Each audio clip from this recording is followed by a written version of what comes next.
Meet the Experts. I'm your host, Bruce Hurwitz of Hurwitz Strategic Staffing. You can find us on the web at hsstaffing.com. I hope you'll consider us for all your staffing, career counseling, and speech writing needs. I am delighted to be joined today by Angel Ribo. We will be discussing how to reinvent yourself, pivoting in a crisis. Meet the Experts is sponsored by P&K CPAs. P&K is a full-service accounting firm. They provide accounting and consulting services to businesses ranging from startups to small and mid-cap companies to nonprofits as well as high-net-worth individuals. Contact them today for a free consultation at pk-cpas.com or call them at 973-882-8810. They will be happy to be of service. Angel, welcome to the show. Thank you. Thank you very much, Bruce. Thank you for having me. It's a pleasure to be here. And obviously, thank you, everybody who's listening to us today. Well, the pleasure is mine. Please take a minute or two and introduce yourself to our viewers. Thank you. Absolutely. So I am originally from Barcelona, close to Barcelona, but I've lived in Plano, Texas for the last 10 years. Basically, what I do for a living, I help both corporate CEOs and established entrepreneurs who hire me to bridge the gap globally for expansion and exposure as a way to accelerate the growth of their businesses. And I'm able to do that because, before I started my own business 5 years ago, I had worked and I had helped more than 1,500 CEOs in 33 different countries. Also, I think it's important for everybody to know that my passion is in helping underprivileged kids in Latin America become entrepreneurs using their local resources. And I was blessed of joining a couple of business partners, of friends of mine, a few years ago, and we started Wisdom for Kids in order to do that. So thank you for having me, Bruce. It's my pleasure. Reinventing yourself and pivoting. How do you define pivot?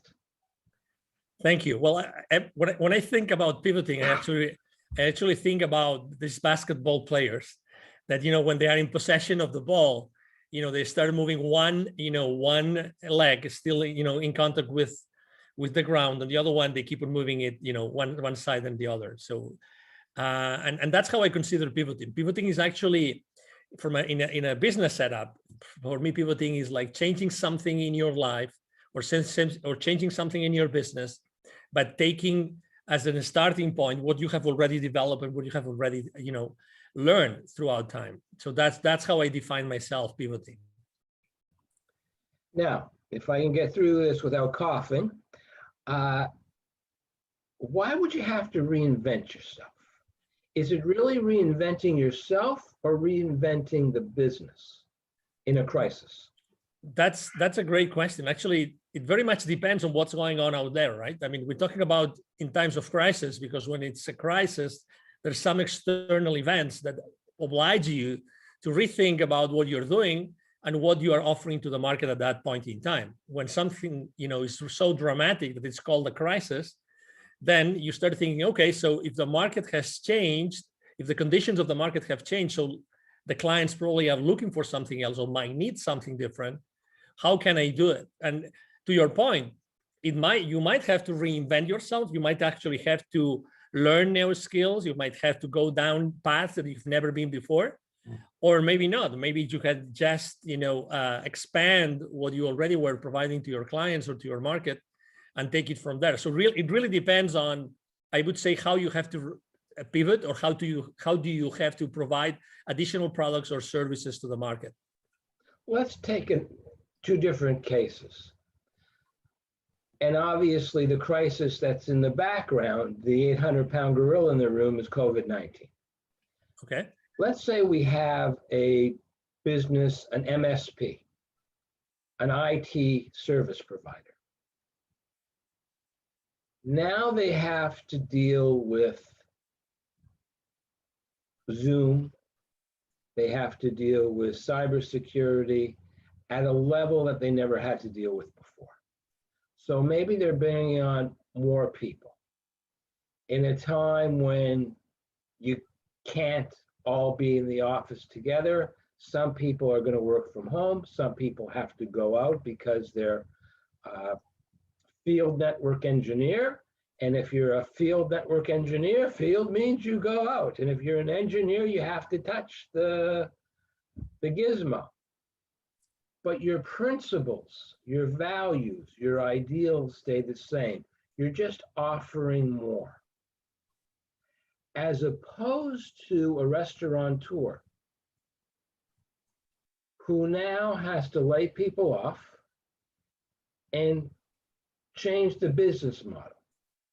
The first case, they were just growing. In this case, they're changing the business model.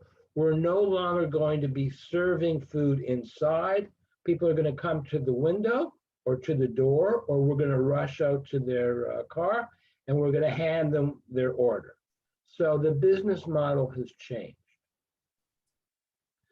So describe for us the pivot and the reinvention as you see it in both cases. Okay, so great question. I love when the rubber hits the road, Bruce. So I'm enjoying these conversations. In the first case, well, let's not forget, first of all, Bruce, that not everybody likes to do everything. So it could perfectly be that there's an IT services company who's filled, right? Maybe they don't really like to provide the kind of services that the market is requesting. So that's a possibility. But let's say, for the sake of the example, that this IT services company is willing to provide this service to their marketplace, right? So they're going to probably have to learn a little bit more. They will have to learn additional skills because they will have to provide additional services. They might have to hire new people. I always like to consider that every single pivoting has to take into consideration 4 different factors. Number 1, your passion. Do you really want to provide that? Do you really like to do it? Number 2, is there a market for that? Is there a market? Does the marketplace really want that service, right? Number 3, your expertise, and that's why I was mentioning, skills. Do the people around you, do your friends, do your current clients, do your prospects consider that you really know about that subject matter so you can provide this service? And number 4, the fourth pillar is the market going to pay for it? And I mean, is it a service or a product that you're going to provide? In this case, it's an IT service company. Is this service going to be paid for in the market enough so that you will be able to make a living? So, and you actually compare those 2 markets in a very obviously conscious way, because IT services and high tech in general, last year actually they thrived pretty well. I've seen many public companies' financial statements online on their websites and of IT services companies, and they did really well because there was this whole bunch of additional problems that their customers faced, like the ones that you described, and they were open and willing to do it. They had the expertise to do it, right? So they put in place and probably had to recruit additional people. So they put in place additional people with additional skills, and they started to think, okay, so how can we provide this service so it is still profitable for the company, and we provide it to our clients in a way that is really going to help them be profitable. Don't forget that at the end of the day, if your clients don't stay profitable, it's not ethical. You were talking about values, right? It's not ethical to provide your clients with a product offer that is not going to still keep them, profitable and still offering or delivering value to their shareholders. So that would be example number 1. In the case of example number 2, which is a restaurant, right? So probably as example number 1, the clients still want that service, but they cannot have it face to face because of the restrictions. So as you very well described, they changed the model. Let's revisit those 4 pillars. Okay. So number 1, passion. Okay. So is that business is still passionate about, cooking food and offering food? Well, cooking food for sure, because that's what they used to do. But what about offering food? What about the interaction with the client? They will have to decide in this case if they're still passionate about changing their business model and offering that food, that service food, or that food service, in a different way. In this case, probably it's going to be like they will deliver it in the curbside, or they will even partner up with another company to provide it to their end clients through these home delivery services, right? So that's one thing. The second is the expertise. So do they really know how to do it? How will they have to do it? What are these additional skills of, will they have to adapt their kitchens? Will they have to adapt the rest of the of the facility in order to make it more suitable for the kind of services that they're going to provide their clientele, right? That's very important.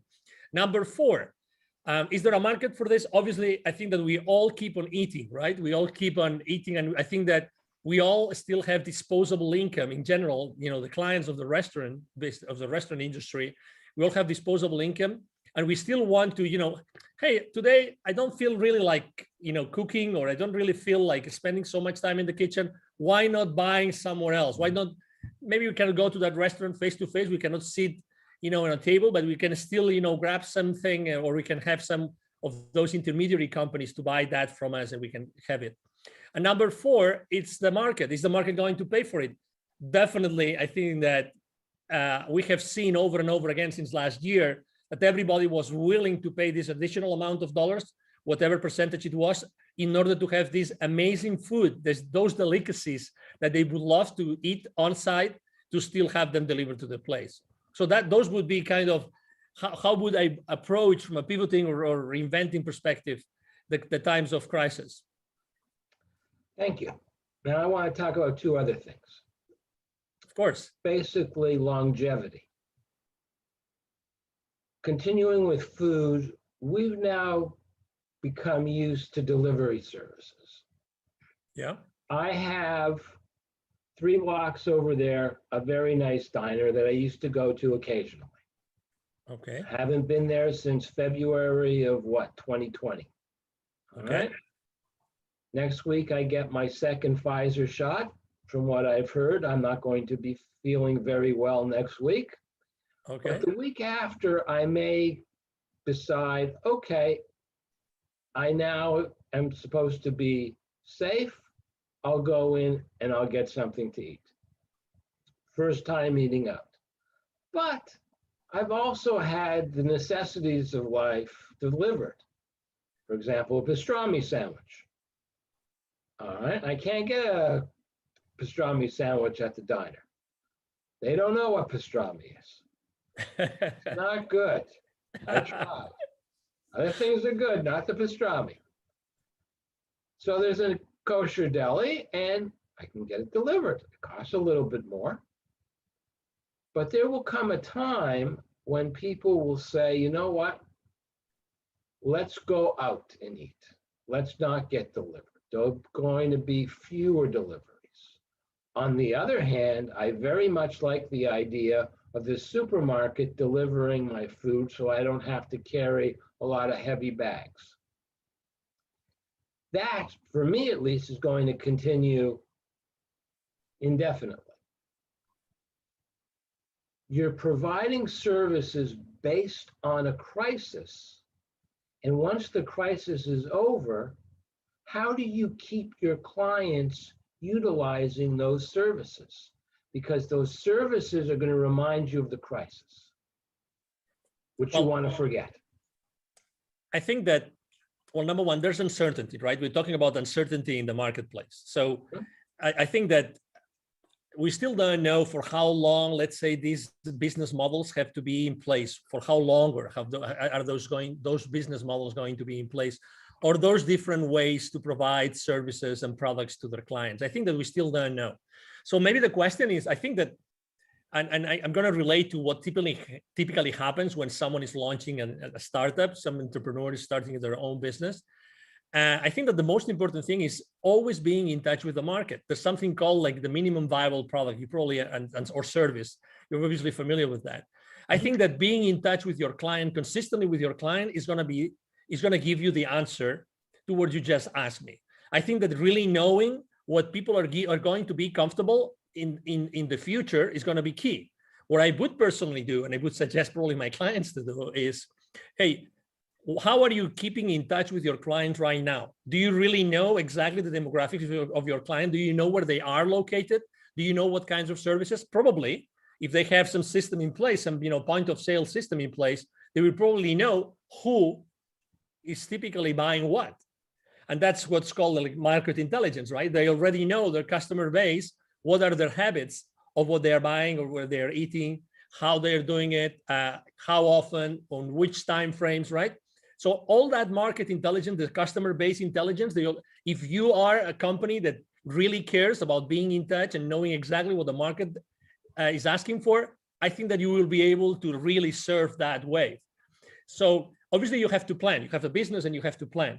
I think that right now, being flexible about what you're planning and the decisions that you make according to the operations, you asked me about the operations also, as well. I think it's going to be the wise thing to do. There will be people that are going to stay on a place where they still feel more comfortable having everything delivered, and there's going to be people that will feel easier, more prone to go back to their former habits, right? So I think there's still a question mark to be able to answer your question, and we have to be ready as never before to be able to cope with the uncertainty and with the continuously changing habits of our consumers.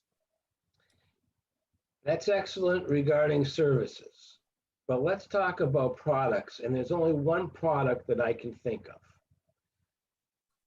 2 feet away from me, maybe 3.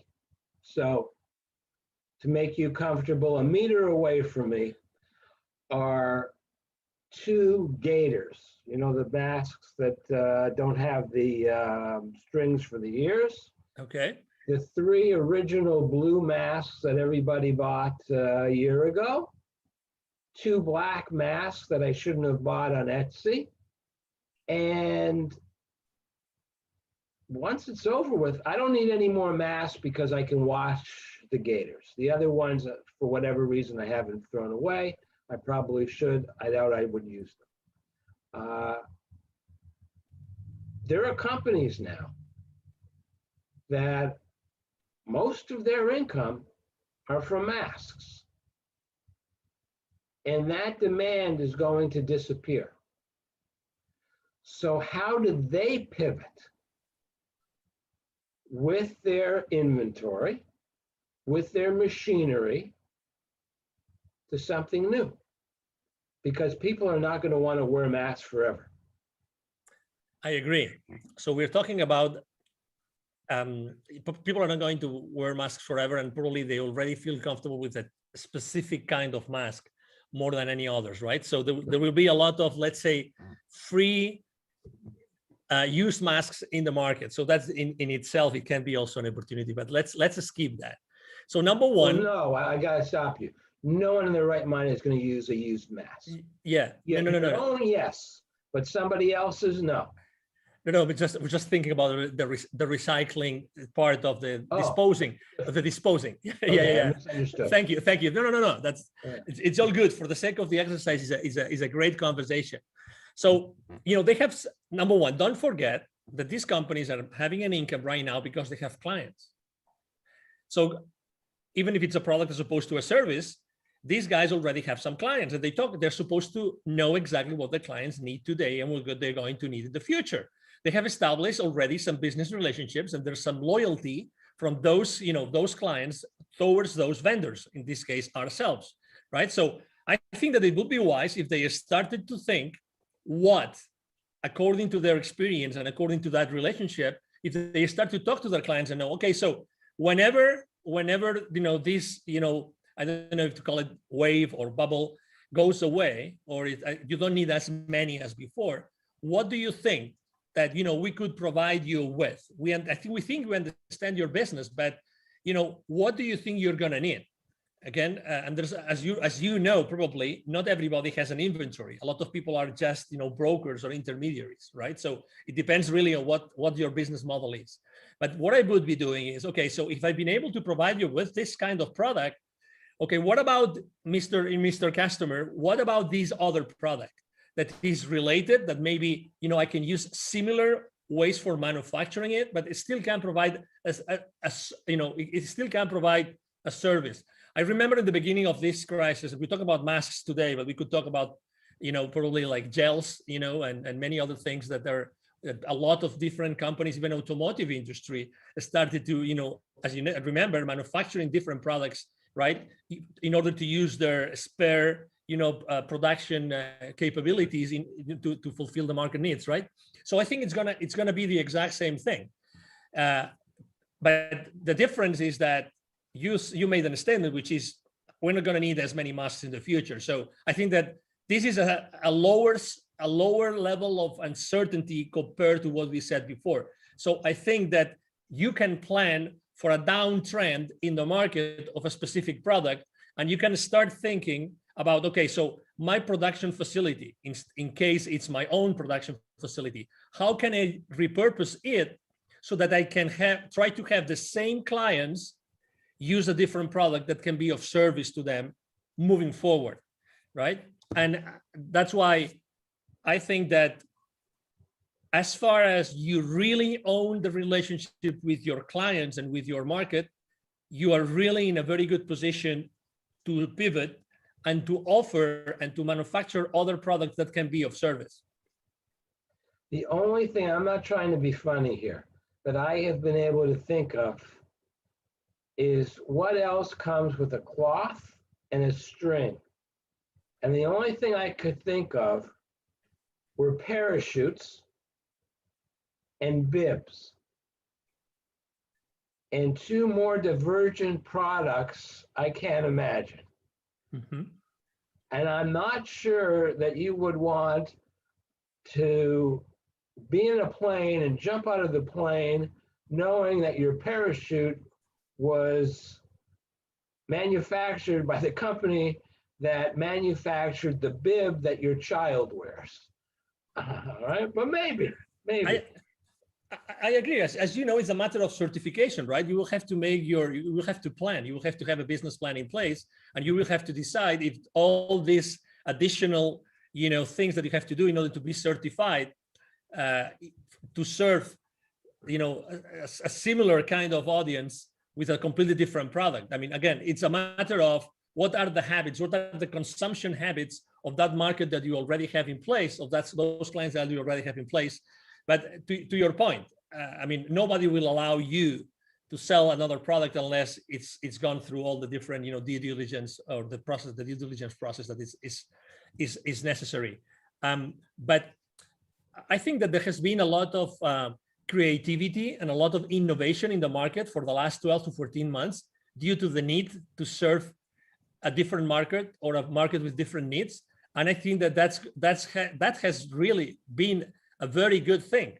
And I think that entrepreneurs and companies in general, they have learned so much about, the theory of constraints, things like what are the constraints in my business? How every single, business decision impacts the profitability of the company. These kind of things, I think that all those conversations have taken place. They have not taken place in many corporations, but they were a need last year. And I think that has obliged a lot of companies to decide what route to take in many different directions. And I think that all this, thoughtful processes and all those, brainstorming sessions that happened throughout the last year are going to make the companies much more profitable moving forward. I think that business owners and CEOs have become much more conscious of how every single decision impacts and has a consequence on the business profits. The final question, which I ask all my guests, what haven't I asked you that you wish I had asked you? Well, I think that you're a very funny person. I really enjoy the different, cases or questions that you asked me. Probably you should have asked me what's the most funny question anybody has ever asked you. Okay, what's the funniest question anyone has ever asked you? So probably what was the funny question? Besides the comparison that you make with the parachutes, which ranks really high in the list of questions I've been asked. Probably one of the questions is who would be the three people that you would seat on a dinner table. That's probably one of the funniest ones, because I really like to have. That's actually not a funny question. That's a good question. But I will tell you why it's a funny question, because I love so much to eat and to cook. So for me, it's real fun to think about working or thinking about who would I share specific plates. And for me, a table is almost like a sacred place where lots of magic happens, and where actually sitting next to someone and knowing and establishing that relationship around food, I think it's really a magic place where lots of things get accomplished. But would you choose, and I can't think of any offhand, a famous chef? Would you choose a famous scientist? Would you choose a famous entrepreneur? And would the three of them have to have something in common so that they could have a good conversation? Or would this just be you want to have three separate conversations? Great question. Absolutely amazing question. Probably any of the three would have anything in common as far as their field of expertise, but I think that they all three would have, such a generic wisdom and background that would allow them to have a conversation among us four. That's what I think. So it wouldn't probably be a chef. I really know a very good chef that has had many Michelin forks in Europe, back in Europe, many restaurants, very, but I actually would, let me answer the question if I may. So the first person I would have on the table would be myself 7 lifetimes ago. I apparently was a Knight Templar, a Templar Knight. A Templar Knight, excuse me, I said it the other way around. That's one person, that would be myself. Actually, they're called the Knights Templar. Okay. You had it right the first time. Oh, okay. Thank you for correcting me. So you're protecting the Holy Grail. You've got your sword. Exactly. That's one, and it's myself. So I would love to talk to myself. 7 lifetimes ago. The other person would be whoever is running the show in the world. Whoever that person or group of person. Maybe one of them. I would love to have that whoever that is. Sitting next to me. I would love to be one part of the conversation.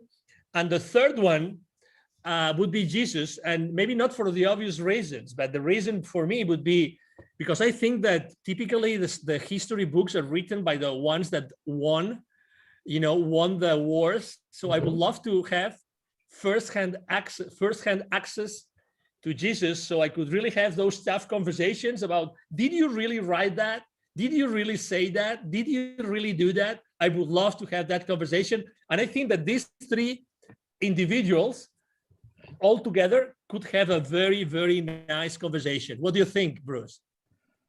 I think that it would be nice up until the end, what you said about Jesus, because I am assuming, and then you shouldn't make assumptions, that you are a nice Catholic boy. And that what happens when you ask Jesus, did you really say, did you really do, did this really happen? And he says to you, no. Then that would impact you on a very deep level. So sometimes it's best not to know. I found, it's very disappointing. We'll end on this. Churchill was supposed to have said to,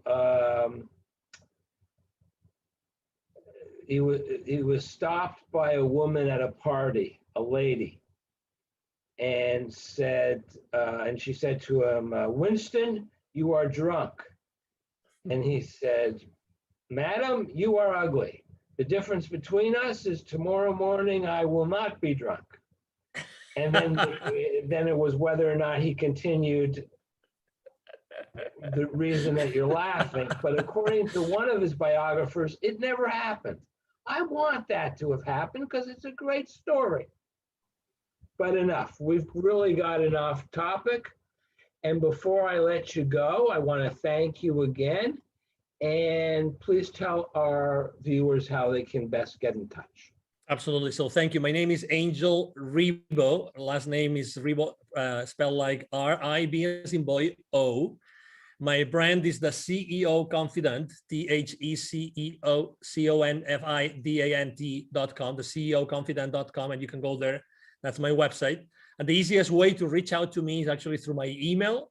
Either my team or myself, we're going to answer any single email we receive. And my email address is angel@ Angel Ribo, one word, angelribo.com, angel@angelribo.com. And thank you so much, Bruce, for having me. And thank you, everybody, for listening to us. It was my pleasure. I'm Bruce Hurwitz. Thank you for watching. And as always, please stay focused.